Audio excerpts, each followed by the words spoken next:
အားလုံးပဲမင်္ဂလာပါကျွန်တော်ကတော့တင်ဆက်သူဂျိုးပဲဖြစ်ပါတယ်ကျွန်တော်တို့ရဲ့ Ghost Cat Channel ကနေပြီးတော့ပြန်လည်ကြိုဆိုလိုက်ပါတယ်ရန်ကုန်မြို့ရဲ့မွန်းကျက်မှုတွေကနေဝေးရာကိုပြေးချင်တာနဲ့ဘေးတော်တယောက်သူ့တငယ်ချင်းကြော်ကြီးရဲ့ဇာတိရွာလေးကိုအလယ်လိုက်သွားခဲ့ပါတယ်ရွာလေးကအေးချမ်းပါတယ်ဒါပေမဲ့ရွာအစွန်မှာရှိတဲ့ကြော်ကြီးတို့ရဲ့ဖိုးပိုင်အိမ်အဟောင်းကြီးကတော့နည်းနည်းတော့ထူးဆန်းနေတယ်လို့ပါပဲညစာစားပြီးအိမ်ရှိကွန်းပြစ်မှာထိုင်နေရင်းကနေဗီရာကဆက်ဆက်ဆူဆူနဲ့စကားဆပြောခဲ့ပါတယ်ဟဲ့ကောင်ကြော်ကြီးမင်းတို့အိမ်အပေါ်ဓာတ်ကဟိုးအစွန်ဆုံးအခန်းကဘာလို့တော့ခတ်ထားတာလဲငါခုနကတက်ကြည့်တော့ကတန်ကြီးတွေတောင်တက်နေပြီပဲကြော်ကြီးကဆက်လက်ကိုခက်ပြင်းပြင်းတစ်ချက်ဖွာလိုက်ရင်ကနေမျက်နှာပြက်သွားတယ်အဲ့ဒါငါအဖိုးလက်ထက်ကလေးကပိတ်ထားတာကွာဘယ်သူမှမဝင်ရဘူးလို့လဲမှားထားတယ်အထက်မှာဘာရှိတယ်လဲတော့ငါလည်းမသိဘူးပဲဟာမင်းကလည်းဒီခေတ်ကြီးမှာဒါမျိုးတွေယုံနေအောင်လားလာစမ်းမှာငါတို့တော့ခုတ်ဖွင့်ကြည့်ရအောင်ငါမှတော့ဖွင့်တဲ့ကိရိယာတွေပါလာတယ်မလောက်ပါနဲ့ဗေဒါယာလူကြီးတွေကအကြောင်းရှိလို့ပိတ်ထားတာနေမှာပါမင်းကလည်းကြောက်တတ်တာကိုငါတယောက်တည်းတွားကြည့်တော့မယ်မင်းကတော့ဒီမှာပဲကြောက်တူတုံပြီးကြံရလိုက်တော့ဗေဒါရဲ့နောက်ပြောင်မှုကိုမခံနိုင်နဲ့ကြော်ကြီးကလည်းတွန့်ဆုတ်နဲ့အနောက်ကနေပါလာခဲ့ပါတော့တယ်ည7 နာရီထိုးကန်ဤအချိန်အိမ်သားအားလုံးအိပ်ပျော်နေတဲ့အချိန်မှာသူတို့နှစ်ယောက်ဟာအိမ်အပေါ်ဓာတ်ကိုခြေတံဖွားလေးနင်းပြီးတက်လာခဲ့ကြတာပေါ့ဗေဒါကတော့ကိုအတားလေးဆွဲဖွင့်လိုက်တော့တန်ကြီးတက်နေတဲ့တောကလောက်ကအလွဲတကူပဲပွင့်သွားတယ်တကားကိုဖွင့်လိုက်တဲ့အချိန်မှာတော့ဖုံနဲ့တွေနဲ့အတူအေးဆက်လေးတူကသူတို့ကိုစီးကြိုနေတယ်ဟဲ့ကောင်ငါတော့စိတ်ထက်တစ်မျိုးကြီးပဲကြော်ကြီးကဗေဒအင်ဂျီကိုလမ်းဆွဲတယ်အေးပါကွာတမ်းမီထိုးကြည့်စမ်းအခန်းထဲမှာရှိနေတာကတော့ဖုံတွေတက်နေတဲ့မန်တင်ကုန်းအဟောင်းကြီးတစ်ခုပဲမန်တင်ကုန်းအပေါ်မှာတော့အနီရောင်အဝတ်နဲ့ပတ်ထားတဲ့အထုပ်တစ်ထုပ်ကရှိနေတယ်ဗေဒကလက်တွက်ခြေတွက်နဲ့တွားဖြည့်ကြည့်လိုက်တော့အတွင်းထဲမှာမြေပုံဟောင်းတစ်ခုနဲ့လူရိုးနဲ့လှုပ်ထားတဲ့အဆောင်တစ်ခုကိုတွေ့လိုက်ရတယ်ဟာဒါရတနာတိုက်မြေပုံဖြစ်နိုင်တယ်ဗေဒကမြေပုံကိုဖြန့်ကြည့်ရင်ကနေអော်လိုက်တယ်ဟေးကောင်မကိုင်နဲ့အဲ့ဒါအောက်လန်းနဲ့စီရင်ထားတာဖြစ်နိုင်တယ်အခုချက်ချင်းပြန်ထားလိုက်ဗေဒကဂယုမဆိုင်ပဲအဆောင်ကိုယူပြီးသူ့အိတ်ထဲထည့်လိုက်တယ်အမတ်တရားပေါ်ကွာမင်းကလည်းကြောက်တက်လိုက်တာအဲ့ဒီညမှာပဲထူးဆန်းတာတွေဖြစ်လာတော့တာပေါ့ဗေဒအိပ်ပျော်နေတော့ခြေတော့ကိုတယောက်ကလာဆွဲလို့ခံစားလို့နိုးလာတယ်ကျော်ကြီးမင်းကစနေရလားဗေဒကအမောင်ထဲကနေပြီးလမ်းမေးတယ်ဒါပေမဲ့ဘေးနားမှာအိပ်ပျော်နေတဲ့ဂျော်ကြီးစီကနေဟောက်တန်ပဲကြားလိုက်ရတယ်ဗေဒကစောင်းကိုခြုံပြီးပြန်အိပ်ဖို့ကြိုးစားပေမဲ့သူ့နားထဲမှာတိုးလေးကပ်ပြောသွားတဲ့အတန်ကိုကြားလိုက်ရတယ်ဖြစ်စီပြန်ပေဗေဒကရုတ်တရက်ကြောက်လန့်နဲ့ထအော်တော့တာပေါ့အာကျော်ကြီးထားပါဦးဟာငါနားထဲမှာအတန်တွေကြားနေရတယ်ကျော်ကြီးကရုတ်တရက်လက်နိုးလာပြီးဘာဖြစ်တာလဲဗေဒမင်းမျက်နှာလည်းဖြူရောနဲ့ငါ့ကိုတယောက်ကပစ္စည်းပြန်လာပေးဖို့ပြောနေတယ်ဗေဒကတုံရင်နဲ့ပြောပြတယ်ကျော်ကြီးကတက်ပြင်းချလိုက်ပြီးငါပြောတာပဲမင်းပေါက်ကရလှုပ်လိုက်မိပြီအဲ့ဒီဆောင်ကိုအခုချက်ချင်းတော့ပြန်ထားကြရအောင်နောက်ရက်မှာတော့သူတို့ကအဆောင်ကိုပြန်ထားခဲ့ပေမဲ့ဗေဒရဲ့စိတ်ထဲမှာတော့လုံခြုံမှုမရှိတော့ပါဘူးရန်ကုန်ကိုပြန်ဖို့တွားတဲ့လမ်းမှာလဲဗေဒကကားမှန်ထဲကနေပြီးတော့အနောက်ကိုခဏလဲကြည့်နေတယ်ဟေ့ကောင်ဗေဒမင်းဘာကြည့်နေရလဲကျော်ကြီးကမေတော့ငါနောက်မှာမိန်းမတယောက်ကလိုက်လာတယ်လို့ပဲအဖြူအဝတ်ကိုဝတ်ထားတာကျော်ကြီးကဘာမှမပြောပဲကားကိုပဲခက်မြန်မောင်းထွက်ခဲ့တယ်ရန်ကုန်ရောက်လို့ဗေဒအိမ်ရှိမှာကားရက်လိုက်တဲ့အချိန်မှာတော့ကျော်ကြီးကတတိပိတ်စကားပြောခဲ့တယ်ဗေဒမင်းတင်ညအိမ်မှာတယောက်တည်းမအိပ်ပဲငါအိမ်လိုက်အိပ်ပါလားငါစိတ်ထဲတိတ်မကောင်းဘူးကွာရပါတယ်ကွာရန်ကုန်ရောက်ပြီပဲဟာမင်းလည်းပြန်တော့မိုးချုံနေပြီည7 နာရီမှာဗေဒတယောက်အခန်းထဲမှာအိပ်နေတော့ဖုန်းမြည်လာတယ်ကျော်ကြီးကဆက်ခဲ့တာပါအလိုကျော်ကြီးဘာလဲဟာဗေဒမင်းအခုဘာမှလဲကျော်ကြီးရဲ့အတန်ကတုံရင်နေတယ်ငါအိပ်ရပါမပေါ်ကွာဘာဖြစ်လို့လဲမင်းရဲ့လွယ်အိတ်ကိုစစ်ကြည့်အောင်ငါခုနကကားနောက်ခန်းကိုစစ်ကြည့်လိုက်တော့မင်းထားခဲ့တဲ့အိတ်ထဲမှာအဲ့ဒီဆောင်ကပါလာသေးတယ်ကွာငါအခုပဲမြောင်းကိုပြန်ပို့ဖို့လုပ်နေတာ ဘေးကကြောရိုးထဲမှာစိတ်တက်သွားတယ်ဟိတ်ကောင်မင်းဘာတွေလာပြောနေရလဲ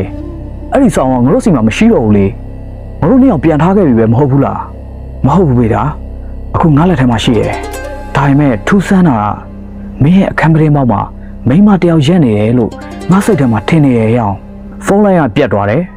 ဘေးဒါလည်းကြောက်ကြောက်နဲ့ပရင်းပေါက်ဘက်ကိုလှည့်ကြည့်လိုက်တဲ့အချိန်မှာတော့အဖြူရောင်ဝတ်စုံနဲ့သပင်ဖားလျားချထားတဲ့မိန်းမတယောက်ကမန်ပြင်မှာကပ်ပြီးသူ့ကိုစိုက်ကြည့်နေတာကိုတွေ့လိုက်ရတယ်။သူမရဲ့လက်တွေကမန်ကိုချစ်နေတဲ့အတန်းကတကြွကြွနဲ့ထွက်ပေါ်လို့နေတယ်။မင်းယူထားမဟုတ်ဘူးလား။ဘေးတာတိလိုက်ပါပြီ။သူယူခဲ့တာအဆောင်တက်တက်တင်မဟုတ်ပါဘူး။အဲ့ဒီအဆောင်ကိုစောင့်ရှောက်နေတဲ့နာနာဘဝကိုပါအိမ်ခေါ်လာလိုက်တယ်လို့ဖြစ်သွားတာပဲ။ဘေးတာရဲ့လက်ထက်ကဖုန်းဟာရုတ်တရက်ပြုတ်ကျသွားတယ်အသက်ရှူဖို့တောင်မေ့သွားတယ်လို့ပါပဲ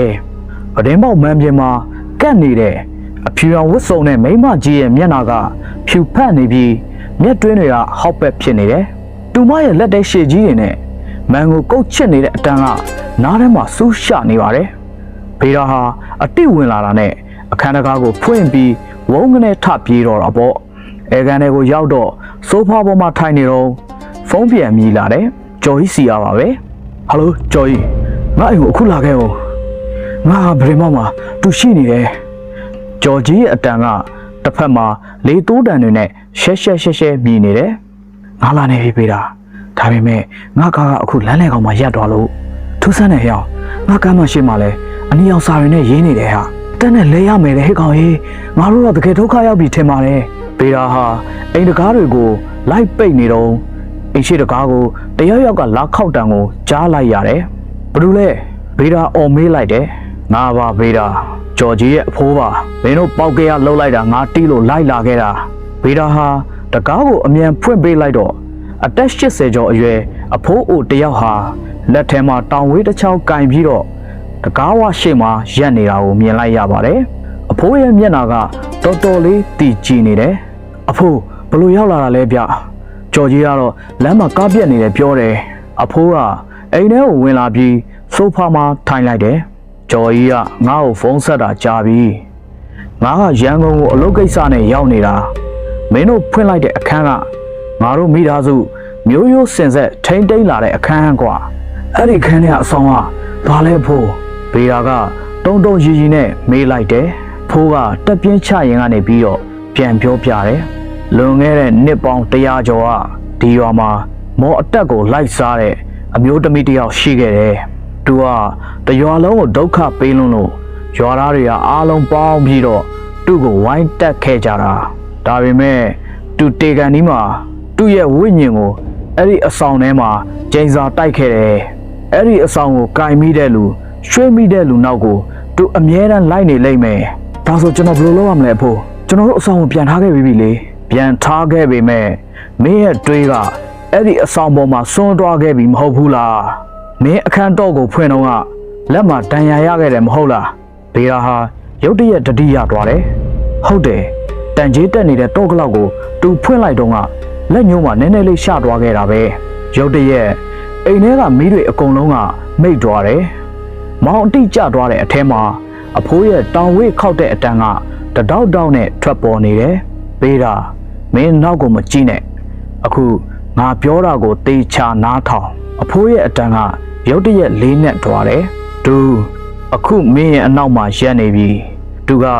မင်းရဲ့ဝိညာဉ်ကိုယူဖို့ကြိုးစားလိမ့်မယ်မင်းစိတ်ကိုခိုင်ထားဘယ်လိုပဲကြောက်တဲ့စိတ်မဖြစ်စေနဲ့ဘေးရရဲ့ကုတ်ပေါ်မှာအေးဆက်အထီးတွေ့တစ်ခုကိုခံစားလိုက်ရတယ်အဲ့ဒါကလက်ချောင်းတွေလို့မဟုတ်ပါဘူးရေခဲတုံးကိုအေးဆက်နေတဲ့သပင်အဖျားတွေပါပဲမင်းငါ့ကိုနှိုးထားစေခဲ့တယ်အတန်ကဘေးရနှစ်ရွက်ထဲကိုတိုးလေးဝင်လာတယ်အဖိုးသူကျွန်တော်အနားမှာဘေးရကကြောက်လန့်နဲ့အော်ပြောလိုက်တယ်ငိမ့်နေအဖိုးကပြန်အော်ပြောရင်အိတ်ထဲကနေအစီရင်လှုပ်ထားတဲ့တဲတချို့ကိုဘေးရပတ်လဲမှာဖြူးပေးလိုက်တယ်ဒီတဲဆက်ဝိုင်းထဲကနေမနက်မိုးလင်းတဲ့အထိအပြင်ကိုလုံးဝထွက်မလာခဲ့နဲ့အချိန်တွေကတရွေ့ကုံဆုံးနေပေမဲ့ဗေဒအတွက်ကတော့တကဘာစာလောက်ကိုကြာနေတယ်အမောင်ထဲမှာလဲ ထူးဆန်းတဲ့အတန်တွေကိုကြားနေရတယ်ဘေးတာငါ့ကိုကဲပါအောင်ကွာငါကားမောင်းနေလို့အဲ့ဒါကကြော်ကြီးရဲ့အတန်ဒါလေးတကားဖွင့်ပေးပါဦးမမေတို့ရောက်နေလို့အဲ့ဒါကဘေးတာအမေရဲ့အတန်ဘေးတာကစိတ်ကိုတင်းထားတယ်ဒါတွေကအတုတွေဒါတွေအကုန်လုံးအတုတွေလို့ကိုတတွတ်ရွတ်နေမိတယ်ရုတ်တရက်အဖြူရောင်ဝတ်စုံတဲ့မိန်းမကြီးကဘေးတာမျက်နှာရှေ့တက်တဲ့ကိုဇောက်ထိုးကြီးဝဲပြန်လာတယ်ဒူမရဲ့မျက်နှာကအရေပြားတွေကလန်ကျနေပြီးပိုးကောင်တွေကလည်းတရွရွနဲ့ဖြစ်နေပါတယ်ဒူမကလက်ကိုစမ်းထုတ်ပြီးဘေးတာမျက်နှာကိုကင်ဖို့ကြိုးစားတယ်ဒါပေမဲ့အဖိုးဖြူထားတဲ့တဲဆက်ဝိုင်းကိုကြော်လို့လုံးဝမရပါဘူးဒူမကဒေါ်တာတကြီးနဲ့အော်ဟစ်ပလိုက်တာအိမ်ထဲကမန်တွေအကုန်လုံးကကွဲထွက်ကုန်တယ်မနက်9 နာရီခွဲလောက်မှာတော့အပြင်ကနေကြက်တွန်နံတွေကြားလိုက်ရတယ်နေအောင်ကြီးနုနုလေးကပဒင်းပေါက်ကနေဝင်လာတဲ့အချိန်မှာတော့အဲ့ဒီမိန်းမကြီးရဲ့ပုံရိပ်ကတဖြည်းဖြည်းနဲ့မိမ့်မိန်ပြောက်ကွယ်သွားတော့တယ်ဘေးတာကတော့ဆိုဖာပေါ်မှာပုံရက်တာလဲကျသွားတော့တာပေါ့အဖိုးကတရားထိုင်နေရင်းကနေပြီးမျက်လုံးတွေကိုပြန်ဖွင့်လာတယ်ပြီးသားသူပြန်သွားပြီဒါပေမဲ့မင်းရွာကိုလိုက်ခဲ့ရမယ်အဲ့ဒီအဆောင်ကိုစနစ်တကျပြန်ထားပြီးတော့ချိတ်ပိတ်ရမယ်မဟုတ်ရင်သူမင်းနောက်ကိုနောက်တစ်ခါပြန်ရောက်လာလိမ့်မယ်ဘေးတာကခေါင်းကိုတရဇက်ငိမ့်ပြလိုက်တယ်လိုက်ပါမယ်အဖိုးကျွန်တော်လိုက်ပါမယ်နောက်ကိုလည်းဘယ်တော့မှပောက်ကြရမလုပ်ရတော့ပါဘူးဗျာဘေးတာနဲ့ကြော်ကြီးဟာရွာကိုပြန်ရောက်တာနဲ့အဲ့ဒီအခန်းဟောင်းထဲမှာပဲဖုံးကြီးပင့်ပြီးပရိတ်ရွတ်အဆောင်တွေကိုတေချာမြုပ်ပြီးစီရင်လိုက်ကြတာပေါ့ကြော်ကြီးကတော့ဘေးတာကိုကြည့်ပြီးရဲနေတယ်ဘာလို့လဲဘေးတာရတနာတိုက်မြေပုံကြီးကမင်းကိုအတော်လေးဒုက္ခပေးလိုက်တယ်မဟုတ်ဘူးလားဘေးတာကတော့ပြုံးတောင်မပြုံးပြနိုင်တော့ပါဘူးမင်းရလဲကွာငါအခုဒီညဘက်ဆိုမင်းမပိတ်ပဲအိတ်နေရတော့ဟာအဖြူအောင်မြင်တော့လန့်နေတာသူတို့နှစ်ယောက်စကားပြောရင်အခန်းထဲကနေထွက်လာတဲ့အချိန်မှာဘေးရရဲ့လွယ်အိတ်ထဲကနေအနီရောင်အဝတ်စလေးတစ်ခုကမြေပြင်ပေါ်ကိုကြကြံရစ်ခဲ့ပါတယ်ဘေးတာကတော့ဒါကိုတတိမထားမိပဲနဲ့အိမ်အောက်ကိုဆင်းသွားပါတယ်ရန်ကုန်ပြန်ရောက်ပြီးတပတ်အကြာမှာဘေးရရဲ့စိတ်တွေကတည်ငြိမ်စပြူလာပါပြီဒါပေမဲ့တညမှာသူရေချိုးကန်းနဲ့ဝင်ပြီးမျက်နှာတစ်နေတော့မန်ထဲမှာထူးဆန်းတာတစ်ခုကိုသူမြင်လိုက်ရပါတယ်ဟမ်ငါလည်းပဲမဘာကြီးလေဘေးတာကမန်နာကိုအနိကတ်တိုးပြီးကြည့်လိုက်တယ်လဲပင်ပပတ်လေမှာအနည်းရောက်စင်းကြောင်းကြီးတစ်ခုကထင်းနေပါတယ်ကြိုးကွင်းစွတ်ခံထားတယ်လို့ပါပဲအဲ့ဒီအချိန်မှာပဲဖုန်းမြည်လာပြန်ပါတယ်ဒီတစ်ခါလဲကြော်ကြီးစီရပါဖေဟာမင်းအဆင်ပြေလားငါအခုပဲအဖိုးစီကဖုန်းရလို့ငါတို့မြုပ်ခဲ့တဲ့အဆောင်ကမြေကြီးထဲမှာမရှိတော့ဘူးတဲ့တရားကတူးသွားတာလည်းမဟုတ်ဘူးမြေကြီးထဲကနေအလွတ်လွတ်ကိုပွင့်ထွက်နေရလို့ပြောတယ်ဘေးရလက်ထက်ကတဗုဒ္ဓံကကျမ်းပြင်ပေါ်ကိုလွတ်ကျသွားတယ်ကြော်ကြီးငါလည်းပဲမှာအနီအောင်အစင်းကြီးဖြစ်နေတယ်ပြီးတော့ငါအခန်းထဲမှာအပုံနဲ့တွေရနေတယ်မင်းခုချက်ချင်းအိမ်ကနေထွက်ခဲ့လိုက်တော့ငါစီကိုလာခဲ့ငါတို့အချိုးချောင်းတီးရဲ့ဆရာတယောက်စီတွားမေးရမယ်ဘေးတာလဲကြပြကြရအဝတ်စားလဲပြီးတော့ကားမောင်းထွက်လာခဲ့ပါတော့တယ်အချိန်ကည1 နာရီခွဲမြူတွေကလည်းလမ်းမပေါ်မှာမိုင်းနေတယ်ရုတ်တရက်လမ်းမေးမှာအဖြူရောင်ဝတ်စုံနဲ့အမျိုးသမီးတယောက်လမ်းလျှောက်လာတာကိုတွေ့လိုက်ရတယ်ဟာဒီအချိန်ဘယ်လိုလဲမသိဘူးဟာငါတော့မရက်ပေးနိုင်ဘူးဘေးတာကစိတ်ကိုတင်းပြီးတော့ကားကိုအရှိန်မြင့်လိုက်တယ်ဒါပေမဲ့ကားရှိမီးအောင်လဲမှာထုံမိန်ကလေးကဖြည်းဖြည်းချင်းလက်ကြည့်လာတာကိုဘေးတာမြင်လိုက်ရတယ်တူမရဲ့မျက်နှာကဘေးတာရွာမှာတွေ့ခဲ့တဲ့တရေမရဲ့မျက်နှာနဲ့တပုံစံနဲ့ပဲပိုပြီးကြောက်စရာကောင်းတာကလက်ထဲမှာအနီရောင်အဝတ်ထုတ်တစ်ထုပ်ကိုကင်ထားတာပဲဘေးတာလန့်ပြီးတော့ဘရိတ်ကိုစောင့်နေလိုက်တာကားကလမ်းဘေးဓာတ်တိုင်ကိုဝင်တိုက်မိမလို့ဖြစ်သွားတယ်သူကအတက်ကိုပြင်းပြင်းရှူပြီးအရှိကိုကြည့်လိုက်တော့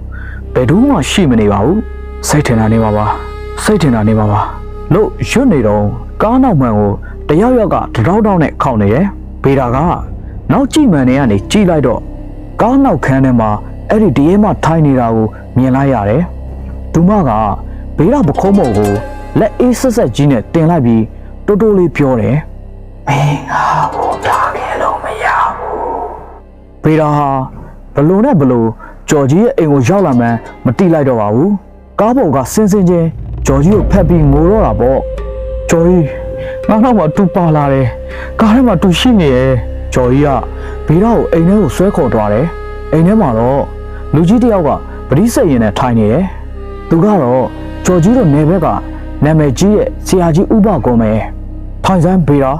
ဥပကုံကမျက်လုံးမဖွင့်ပဲပြောလိုက်တယ်မင်းတော့မှပါလာတာက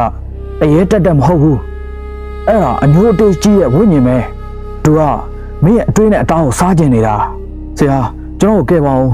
ကျွန်တော်ပောက်ကြရလုံးမိတာတောင်းပန်ပါတယ်ဘေးတာကခြေစုံဖက်ပြီးတောင်းပန်ပါတယ်ဆရာကမျက်လုံးကိုဖွင့်လိုက်တယ်တောင်းပန်ရုံနဲ့မရဘူးသူကမင်းနဲ့ဂရိတစ်ခုခြေပြီးသားဖြစ်နေပြီအဲ့ဒီအနီယာအိုးစာကမင်းရဲ့တွေးနဲ့ထိထားတာအခုသူမင်းကိုသူ့ရဲ့လင်အဖြစ်တတ်မှတ်လိုက်ပြီဗျာဘေးတာနဲ့ကြော်ကြီးမရောက်လုံးကပြိုင်သူအော်မိသွားတယ်ဒါကိုဖျက်ချင်ရင်အခုပဲရှိတယ်သူ့ရဲ့ရုပ်အလောင်းမြုပ်ထားတဲ့နေရာကိုတွားပြီးအဲ့ဒီအဆောင်ကိုပြန်အပ်ရမယ်ပြီးတော့မင်းရဲ့တွေးတုံးစက်နဲ့ဂရိဖြတ်ကြောင်းကြေညာရမယ်ဆရာကရှင်းပြပါတယ်ဒါပေမဲ့ဆရာသူမအလောင်းကဘာမှလဲကျော်ကြီးကမေးပါတယ်မင်းတို့ရွာအနောက်ဘက်တုတ်တန်ဟောင်းထဲမှာပဲအဲ့ဒီမှာညောင်ပင်ကြီးတပင်ရှိတယ်အဲ့ဒီအပင်အောက်မှာမြုပ်ခဲ့တာသူတို့၃ယောက်ဟာအချိန်မဆိုင်ပဲရွာကိုချက်ချင်းပြန်မောင်းကြတယ်လမ်းမှာကားကခဏထိုးရက်တယ်အင်ဂျင်ကလည်းပူလို့နားရပါသေးတယ်လမ်းဘေးကအပင်ကြီးတွေကလည်းအရိပ်လိုပဲနောက်ကလိုက်နေပါတယ်မနက်3 နာရီတုတ်တန်ဟောင်းထဲမှာလေတွေကတဝေါတိုက်နေတယ်ဆရာကြီးဥပကုန်းကရှေ့ကနေတိုင်တယ်ပြီးသွားတယ်ဘေးတာကတော့ကျော်ကြီးရဲ့အင်ဂျီကိုဆွဲထားတယ်ညောင်ပင်ကြီးအောက်ကိုရောက်တော့ဆရာကမြေကြီးကိုတူးခိုင်းတယ်တူးရန်ကျော်ကြီးဘေးကမင်းတို့နှစ်ယောက်လုံးဝိုင်းတူးသူတို့တူးရင်နဲ့အနက်3 ပေလောက်မှာတစ်တာအဟောင်းကြီးကိုတရွင်းနဲ့ထိမိတဲ့အတန်ကိုကြားလိုက်ရတယ်တစ်တာကိုဖွင့်လိုက်တဲ့အချိန်မှာတော့ဘေးတာကလက်អော်လိုက်တယ်တစ်တာထဲမှာရှိနေတာကအယိုးစုမဟုတ်ပါဘူးလက်ဆက်ရှိနေသေးတဲ့အမျိုးသမီးအလောင်းကြီးပါလူမကမျက်လုံးတွေကိုပြူးကြည့်နေပြီးတော့ပါဇက်ကနေတွေးထွက်နေတယ်ဘေးတာမြန်လို့ဆရာကអော်လိုက်တယ်ဘေးတာကတုံရီနဲ့တူးလက်ညိုးကိုဓာတ်နဲ့အတာလေးလီးလိုက်ပြီးတော့တွေးတုံးဆက်ကိုအလောင်းရဲ့နဖူးပေါ်ကိုချပေးလိုက်တယ်ငါနဲ့မင်းနဲ့ဘာမှမပတ်တတ်တော့ဘူးမင်းပစ္စည်းမင်းပြန်ယူတော့တွေးဆက်တွေကျသွားတာနဲ့တပြိုင်နက်အလောင်းကြီးကရုတ်တရက်ထထိုင်လာတယ်သူမကဘေးတာလေဘင်းကိုလမ်းညစ်ပြီးတော့အော်ဟစ်တော့တာပဲမင်းဟာဟိုထားခဲ့လို့ရမလားမင်းဟာဟိုထားခဲ့လို့ရမလားဆရာကြီးဥပကုန်းကပရိတ်ရည်တွေနဲ့လမ်းပက်ပြီးတော့အစင်းရင်တွေရွတ်ဖတ်လိုက်တယ်ထွက်သွားစမ်းသူ့မှာမင်းနဲ့ပတ်သက်တဲ့ကံမရှိတော့ဘူးအဲ့ဒီချိန်မှာပဲအလောင်းကြီးကတဖြည်းဖြည်းမဲမောင်သွားပြီးတော့မီးလောင်တယ်လို့မျိုးအမွေတွေထွက်လာတယ်နောက်ဆုံးမှာတော့အယိုးစုလေးတစ်ခုပဲကြံခဲ့တော့တာပေါ့မိုးလင်းတော့သူတို့3 ယောက်လုံးဟာတုတ်တန်အပြင်ဘက်မှာနွမ်းနယ်စွာနဲ့ထိုင်နေကြတယ်နေအောင်ကြီးကတစ်ပင်ကြားထဲကနေထွက်လာတာကိုကြည့်ပြီးတော့ဘေးတာကတပြင်းအရှိကြီးကိုချလိုက်တယ်ချောကြီးငါတကယ်မက်ပြီကွာနောက်ဆိုဘယ်တော့မှပောက်ကြရမလို့ရဲတော့ချောကြီးကဘေးတာပခုံးကိုပုတ်ရင်အေးပါကွာမင်းခုတော့အသက်ရှင်သွားပြီဒါပေမဲ့ဆရာပြောတာတခုမှတ်ထားအောင်နော်ဘာလဲဟာမင်းနောက်မှာအဲ့ဒီရဲမမရှိတော့ပေမဲ့မင်းညတိုင်းအိမ်မက်ထမှာတော့တူလာနေအောင်ပါပဲတဲ့မင်းယူခဲ့တဲ့အညိုးကမင်းရဲ့စိတ်ထဲမှာဆွဲကြံနေလိမ့်မယ်ဘေးတာဟာဘာမှမပြောနိုင်တော့ပါဘူးရွာဘက်ကတိုက်တဲ့လေအေးလေးတွေကသူ့မျက်ရည်နာမှာတိုးလေးပြောနေသလိုပါပဲနောက်တစ်ခေါက်လာခဲ့တော့နောက်တစ်ခေါက်တက်လာခဲ့တော့ဘေးတာတစ်ခုလုံးဟာတုံတက်သွားပြီးတော့ကြောက်လန့်တကြားနဲ့ကားစီကိုအမြန်ပြေးတော့တာပေါ့အဲ့ဒီကိစ္စတွေဖြစ်ပြီးတဲ့နောက်ပိုင်းကစပြီးဘေးတာဟာနေရအတစ်ဆန်းနဲ့ရောက်လို့ရှိရင်ပောက်ကြရမလုပ်ရတော့ပါဘူးဗျာပြီးတော့တွတ်တငယ်ချင်းကြော်ကြီးရဲ့ရွာကိုလည်းဘယ်တော့မှအလဲမတွားရတော့ပါဘူးအခုလိုစိတ်ဝင်စားစရာကောင်းတဲ့ဇက်လန်းလေးတွေကိုနားဆင်ကြတယ်ဆိုရင်တော့ကျွန်တော်တို့ရဲ့ Ghost Cat Channel လေးကို Subscribe နဲ့ Notification Bell လေးနှိပ်ပေးထားကြဖို့မမေ့ကြပါနဲ့နော်အားလုံးပဲ6 စရာညချမ်းလေးဖြစ်ကြပါစေနော်